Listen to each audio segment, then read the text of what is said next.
Good afternoon, everybody. On behalf of the North Reading Board of Selectmen, the North Reading School Committee, and North Reading Superintendent of Schools John Bernard, I'd like to welcome everyone to North Reading Middle High School. A special welcome to Governor Charlie Baker, Commissioner Carol Gladstone, and Vice President Reed Blute of Pulte Homes in New England. Again, a warm welcome for them.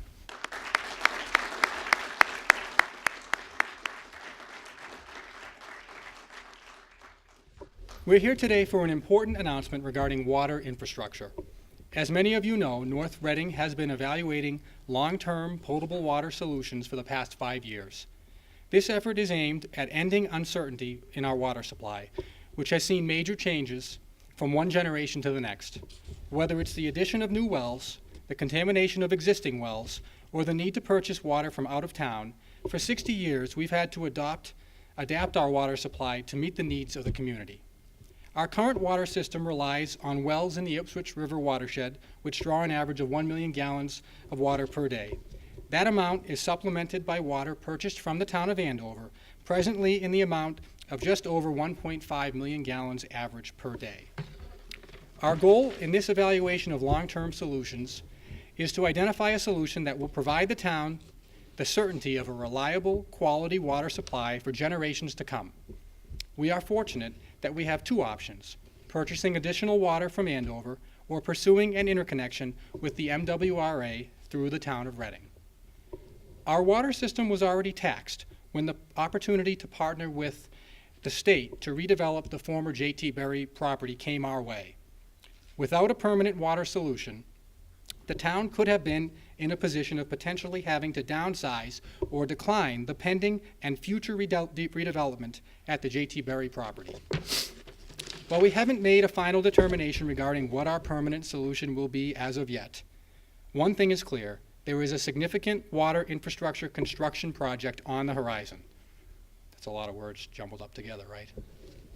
These improvements are necessary to support development in the town, including build-out of the former Berry property. Our current working estimates indicate that North Reading ratepayers would be responsible for up to $10 million in improvements to construct a permanent water supply solution. Fortunately, as the town of North Reading looks to its future for a stable water supply and for pending and future economic development, its taxpayers and its ratepayers aren't alone. We had understanding, resources, and solutions made available to us from leadership on Beacon Hill. Beacon Hill stepped up when North Reading needed it. Here for today's announcement is a champion for good local government at work. His administration has consistently stepped up to assist cities and towns over the past 3.5 years, be it to modernize state law regulating municipal government, to offer funding to pursue solutions to complex municipal problems, or to offer expertise and advice to local officials. Ladies and gentlemen, please welcome Governor Charlie Baker.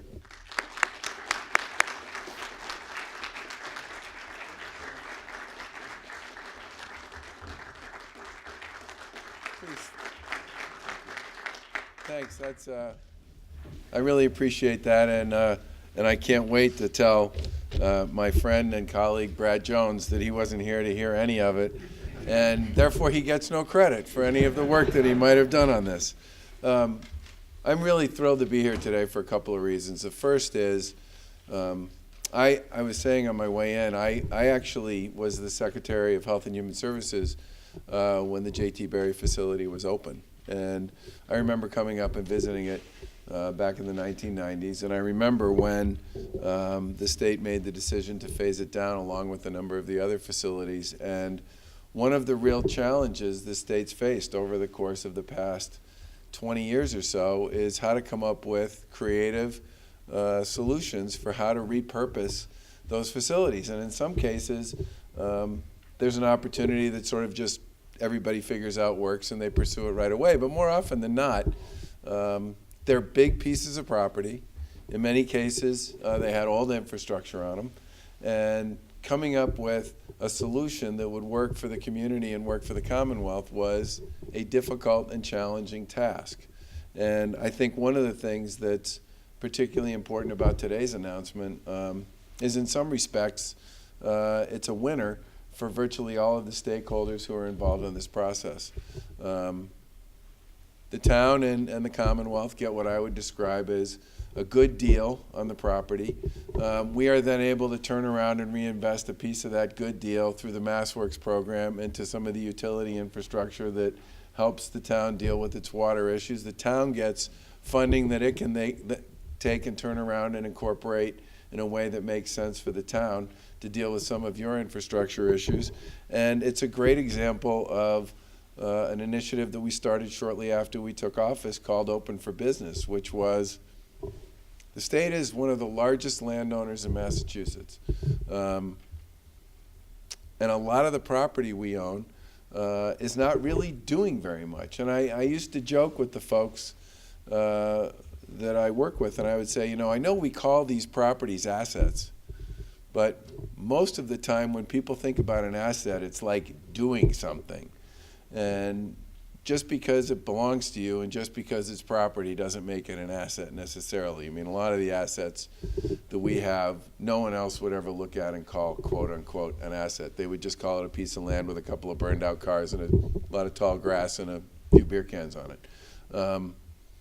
And this is a great example of working with local folks and with others to find a collaborative solution that actually puts a property to work and makes it an asset for the community, an asset for the Commonwealth, and an asset that generates other opportunities for folks here as well. And our $3.5 million, leveraged with $7.5 million from the community, combined with the sale of the property to a developer who has a project that people are interested in seeing get done, is just a tremendous way to take what I think everybody would agree has been a long time in coming to create a solution for and a future for that particular site. So given the number of people that are involved in this, I first of all want to say thank you to everybody for finding a way to get to yes on a very complicated and multifactorial process that involved a lot of different players over a long period of time. And the second thing I just want to say is we don't get to do these sorts of things if we can't find local partners who are willing to work collaboratively with us to get it done. And while we've had quite a bit of success in moving literally hundreds of state properties into some form of development, usually in conjunction with our colleagues in local government, it's always gratifying for us to find communities that want to work together to figure out some way to put to work property that either belongs to us or belongs to them or belongs to both of us, but really isn't accomplishing very much or doing anything for the Commonwealth or for the communities in which they're located. And in this particular case, our MassWorks grant, our property, your property, and the development that's associated with all this is a tremendous opportunity for everybody to come out a winner. And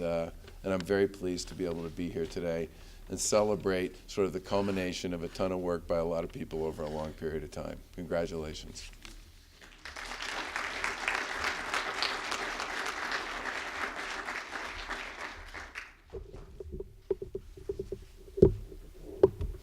Governor, thank you so much for your commitment to cities and towns, to the health of the state economy, and to North Reading. I know we'll be taking a photograph of the award presentation in a few moments, but let me just get it on the record now. We accept. The redevelopment at the former J.T. Berry property was a partnership, as the governor indicated, between the town and the state's Division of Capital Asset Management and Maintenance, known as DCAM. The model, known as a sale partnership, is simple. Give the town the ability to control its own destiny in developing vacant state land, provide incentives for the town to implement the state's goals where they are appropriate, and allow the town to share in the proceeds from the sale of the state-owned land. We had a fantastic partner in DCAM, and I'm pleased to introduce Commissioner Carol Gladstone here on behalf of DCAM to deliver a few remarks. Commissioner?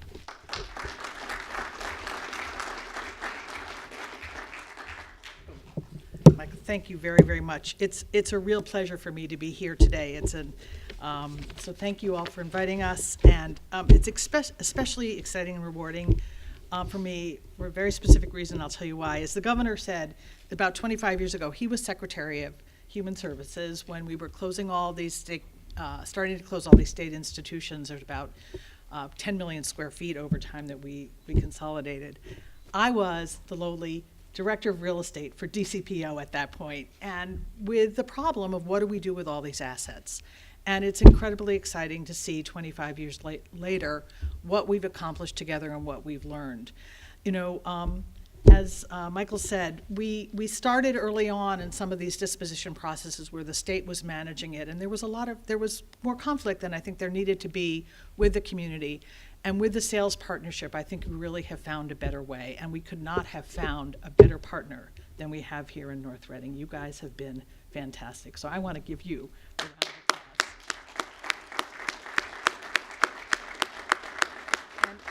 applause. And it didn't take us 10 years, and we've got a wonderful outcome with all the statistics that you guys have had, including 450 new homeownership units, which at least I'm getting ready to look for over 55 housing. I don't know, maybe the governor is as well, but lets people stay in the community, lets you grow new families in this community. It brings new residents, it brings new shoppers. It's a wonderful, wonderful use for this site,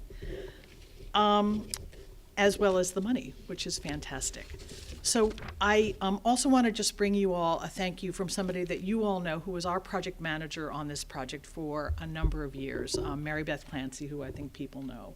And so one good thing about you all closing in December was that she could then retire, and which she has done.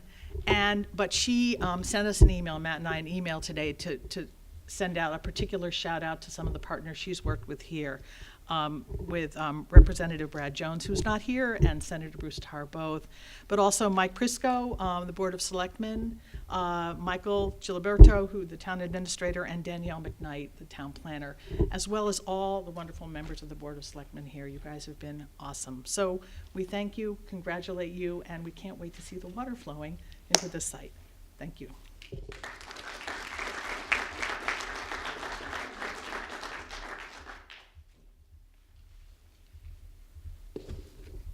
Thank you, Commissioner. And I know you referenced it, but and I'm sure I'm not telling you anything that you haven't already heard, but we had a fantastic partner in the project manager at DCAM and Mary Beth Clancy. She was committed to the partnership while fairly representing the state's interest throughout the town's purchase and then sale of the Berry property. And we certainly all wish her well in her retirement.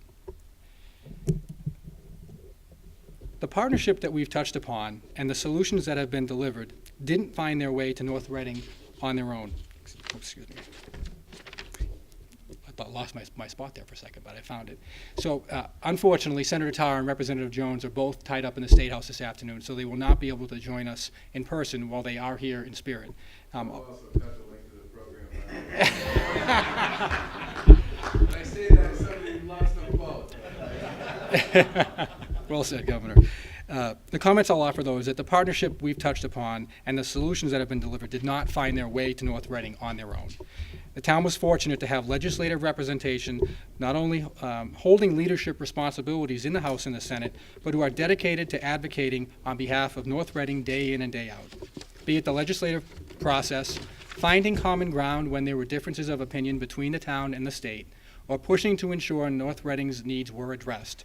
Representative Brad Jones kept his eye on the ball for over 3 years during the sale partnership process and for more than 20 years, dating back to his time on the North Reading Board of Selectmen, to ensure that the redevelopment of the Berry property moved forward.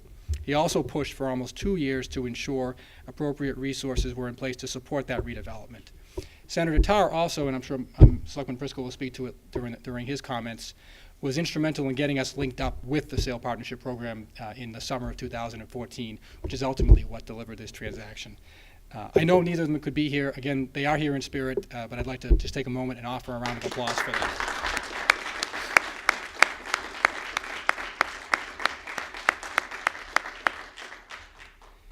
The truth is that the Baker-Polito administration and Secretary Ash have been supportive of so many projects and planning efforts over the past 3 years. I'd like to introduce Board of Selectmen Chairman Michael Prisco to talk more about North Reading's local efforts and partnership with the state. Select.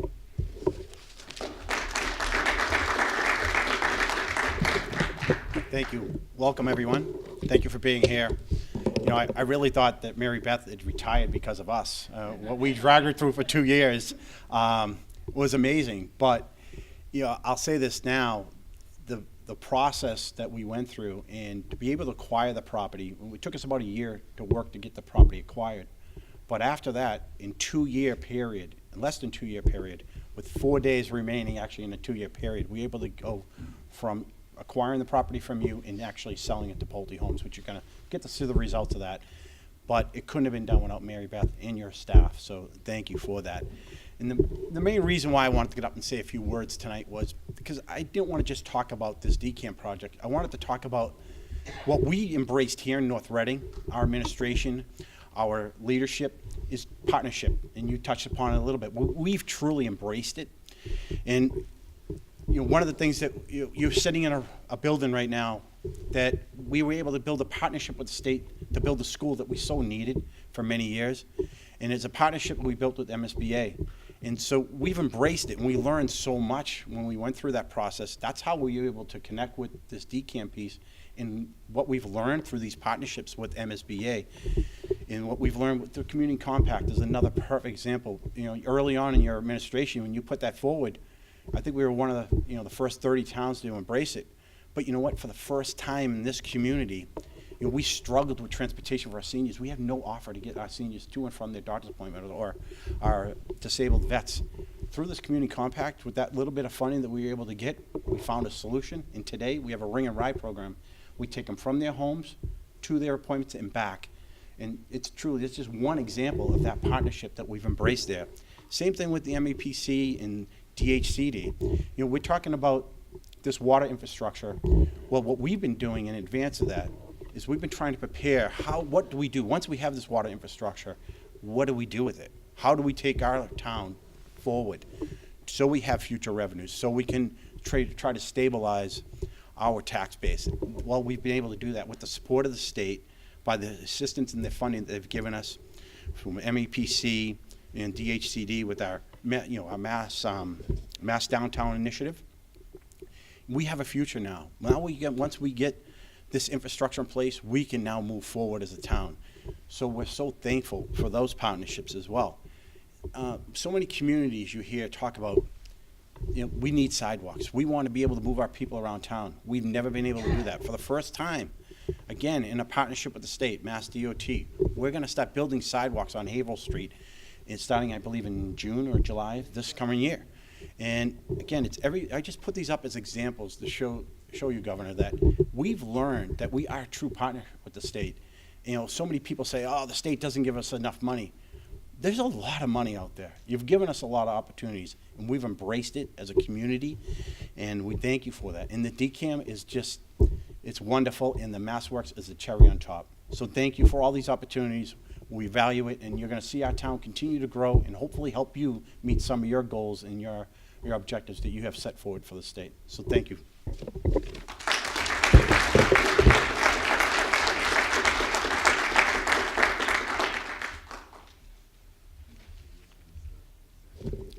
Selectman Prisco mentioned the partnership that we've had with DCAM. That partnership, along with assistance from our commercial broker, Fran DeCoste of TR Advisors, ultimately resulted in our Economic Development Committee recommending Pulte Homes of New England as a developer for 104 Lowell Road on the former Berry property.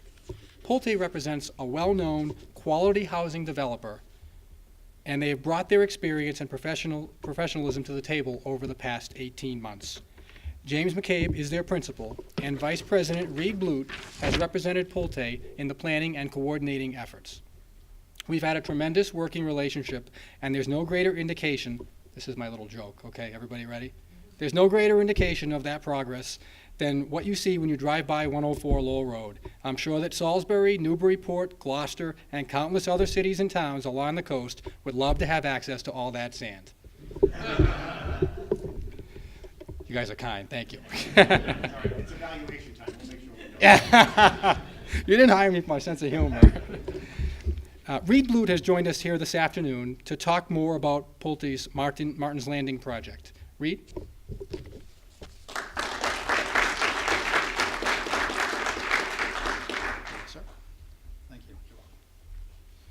thank you so much. Thank you for inviting me here tonight, this afternoon. I appreciate it very much. So I'd like to, first of all, speak to Governor Baker and Commissioner Gladstone, Selectman Prisco, and distinguished guests and ladies and gentlemen. Having worked with Pulte Homes here in New England and Eastern Massachusetts, which is our primary area of work for the past 20 plus years, our focus naturally is as a home builder. So in striving to provide for our customers, citizens in the towns, in striving to provide for them what they really need, what they desire, what they demand in their housing, it's important for us to be able to find the best locations where folks want to live. And this was really a critical part to our decision to select the site in North Reading, which we have renamed Martin's Landing as a development name, as a nod to Martin's Brook and Martin's Pond here in town, which we abut. We wanted to take that into consideration, but the location was really a primary consideration for us. Now, having worked with the town, the folks in town, with DCAM, and with folks in the Baker administration, we have found a true partnership from the public and the private sector. Our goal is to provide diverse housing for folks, and generally, the past few years, we've been in the 300 to 400 starts a year range, and that puts us as one of the larger home builders in Massachusetts. And indeed, our parent company, Pulte Group, is one of the largest home builders in the country. And what that does for us as a local building company is that allows us the financial resources, frankly, to do a purchase like this one. I've got some visuals here, and I just want to give you all an idea on what our vision is for the old J.T. Very property. So right here is a conceptual plan that shows the property, the perimeter, where our vision is to leave that in its natural state. We want to leave open space, a natural buffer, and then we have 450 homes that are planned and approved for the property. That went through the planning process here with the commission in town, and that process was handled in a very professional and efficient manner by the folks in town hall, and I want to commend them for that. We don't always have that type of experience. I wish we did, but just in general, we have 9 buildings, these brownish rectangles around a core central road system. Those 9 buildings, they reach 4 stories high with a parking garage underneath, which is something that we've found our active adult or over 55 buyer really demands. So we're able to provide that for them here. And the sand that Mr. Giliberto mentioned was very useful in allowing us to dig down deep enough to get the parking garage underneath without having to blast. So moving forward on our design here, one of the key criteria that we see as an initial benefit to the town is taking a piece of property that paid no taxes in the past to the town and bringing that onto the town rolls. Our projection are from an economic benefit to the town in the $2.5 to $3 million plus range. Once all the homes are built there, that will be a perpetual, every year, year after year, boost to the town for property taxes. And due to the fact that this particular parcel is age restricted to folks 55 and better, there's a very small drain on public services. Virtually no new school kids are brought in by this type of housing, and a few dollars, perhaps 7% of every dollar, 7 cents out of the dollar, will go towards fire, police, ambulance, those types of services. But the other services that are customarily associated with new housing, such as road maintenance, things of that nature, those are borne by the condominium association. Part of our vision here is really to develop a community that folks are demanding, that they find desirable, that gives them the outside recreation that they desire. Our plan has a network of walking trails. It has a clubhouse. It's really based on the community of the area. We've designed in a clubhouse that will serve as the focus for the social life of the residents. And this is our timetable. As was mentioned earlier, we got going right away as soon as we could this December. And we have our first building that's under construction right now, and that is due to deliver at the end of this year. And after that, we have a construction schedule here that pans out to finish the road network, the roads and infrastructure, in approximately 2 years, and then to complete building out the rest of the 9 buildings over the following 4 or 5 years. So we're hoping to have a completed community here within this 5 to 6 year time frame. And since it is a home ownership community, we build buildings 1 or 2 at a time as the demand hits us, as folks want to purchase the homes and move in. So it's a little bit different from a rental community of apartments, whereby they would build all of the buildings first and then lease them out. So we have a slightly different business model there. This is just an overview of the construction in progress from a couple of weeks ago. And the buildings at the top of the screen here are the existing Edgewood apartments, which have been there for 6 or 7 years. And we will share an entrance road with them that will connect up to Route 62 on the top left of this picture. Ultimately, our entrance road will be here. There'll be a 4-way intersection. Our clubhouse will be located right here, sort of in the center of this picture, where currently we have a temporary sales office that will open a week from Saturday for anyone who would like to stop in. I invite you personally to do that and meet with our sales staff and learn more about it if you have an interest. Our first building that's under construction is shown here. And as I say, hopefully that'll be completed by the end of this year for occupancies. And then looking towards the south, that's the majority of the property that will be developed. I showed on that earlier concept sketch. This area back in here, of course, is the Martins Brook area, which is a wonderful natural resource for everyone in town. And certainly we saw that as a big benefit when we looked at this property for our future residents to be able to enjoy the nature trails out here, the access to the wetlands, and just the flora and fauna out there. Oops. This is our vision for our type of home that I mentioned before, 4 stories over parking.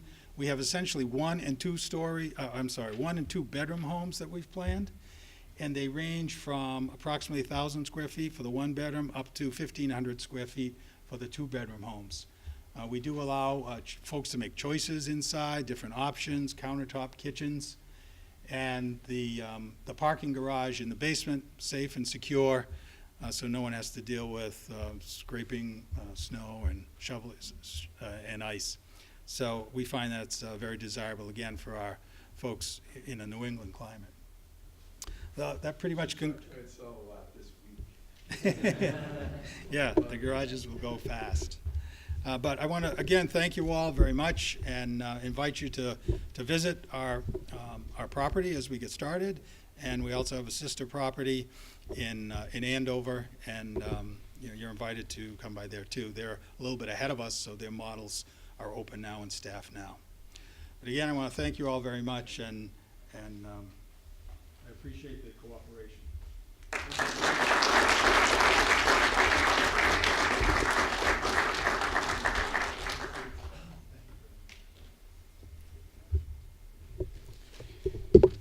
Thank you very much, Reed. There's a few recognitions I'd like to call out before we conclude the program. The first is I'd like to recognize the members of the North Reading Board of Selectmen, if I could ask you to stand, led by Chairman Michael Prisco, who we heard from earlier, Selectman Steve O'Leary, Selectman Bob Messeri, Selectman Andrew Schultz, and Selectman Vice Chair Kate Manupelli. The term partnership has come up a lot during the discussion. There are some other partner agencies that I'd like to recognize that we've worked with as we chart the course for our water supply. Executive Director Fred Lasky and the MWRA, which has made its expertise available to us. Town Manager Bob LaLasher, and the Town of Reading, who are represented today by Matt Cornelis, who's with us. Thank you very much for being with us, Matt. And Town Manager Andrew Flanagan in the Town of Andover. And a few recognitions I'll go through. I'll ask you to hold your applause to the end if you don't mind as I go through them. First, Fran DeCoste from TR Advisors, who was our broker. Mark Clark, our water superintendent and acting DPW director, maybe begrudgingly, who's here today. Mark's the steward of the resource that can be so easy for us to take granted. We thank him for the work that he does. Is Mike Sorgan here? Did Mike end up making it? Mike is our town engineer who's also been assisting. He's retiring at the end of the month. Rob Williamson from our water and wastewater consulting firm, Wright Pierce. Rob, thanks very much for being here. We thank you for the expertise that you brought to the table. I also want to recognize Abby Hurlbert, who's the chair of the North Reading Finance Committee, Don Kelleher and Ben Gamer, who are also members of the Finance Committee, Bill Bellavance and Chris Hayden, who are on our Community Planning Commission. Thanks for joining us today. And Sean Delaney of our Secondary School Building Committee and former member of the Board of Selectmen. Sean, where are you? Thanks for joining us today. We also have two senior department heads who have joined us here today, Finance Director Liz Rourke and Chief of Police Michael Murphy. Thanks for being with us. So a round of applause for all those folks. Thank you.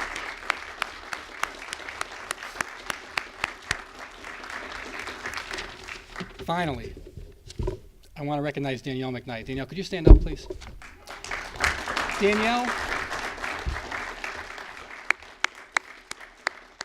Danielle spent some or all of every day for over 3 years to make this project happen on behalf of the town. Was extremely dedicated in being a primary contact for DCAM, working on our MassWorks grant application, along with nearly every other application that Selectman Prisco went through over the past few years, with the exception of the secondary school building project and the little school roof project. She's been an integral part of the work that we've done here, and I just want to thank you for all of your efforts. Thanks so much.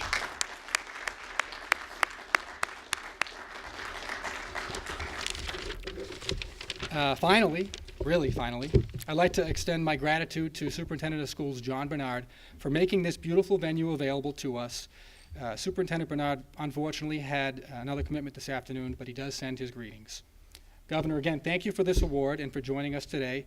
Thank you all for coming this afternoon. I'd ask the folks at the front here to come together for a brief photographic opportunity in front of the slide here. And again, thank you for being here.